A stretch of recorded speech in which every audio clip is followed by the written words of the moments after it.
Mám pre teba skvelý tip na krásne jarné randičko v Bratislave. Môžeš si ho užiť sama so sebou, so svojím partnerom, so svojou kamoškou, kamošom alebo aj so všetkými naraz. A tak som to spravila aj ja, pretože toto rande bolo dvojité. Botanická záhrada v Bratislave je jednoducho miesto, ktoré ťa očarí.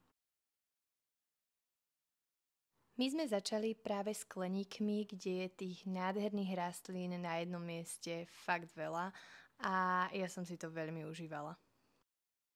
A to nie len preto, že takú malú vlastnú džunglu mám aj u nás na byte. Takéto miesta jednoducho neulahodia len tvojim očiam, ale nechajú oddychnúť aj tvoju hlavu a pohľadia ti dušu. Teda, neviem ako tebe, ale na mňa to rozhodne funguje veľmi terapeuticky. A aj preto tieto pocity najradšej zdieľam so svojimi najbližšími ľuďmi. A tak sme sa v rámci skleníkov dostali až ku sukulentom, ktoré boli tie posledné, ktoré sme tu videli. A za životom sme sa presunuli do exteriéru. Cestou sme si oddychli aj na jednej z lavičiek. A v tejto krásnej prechádzke plnej farieb sme pokračovali. Ďalším miestom, kde sme sa rozhodli ísť nasať túto krásnu atmosféru, bolo práve miesto okolo jazera.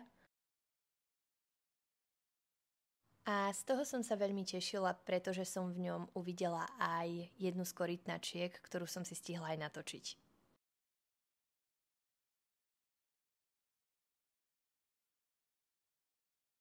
A naša prechádzka ďalej pokračovala okolo týchto krásnych magnólií.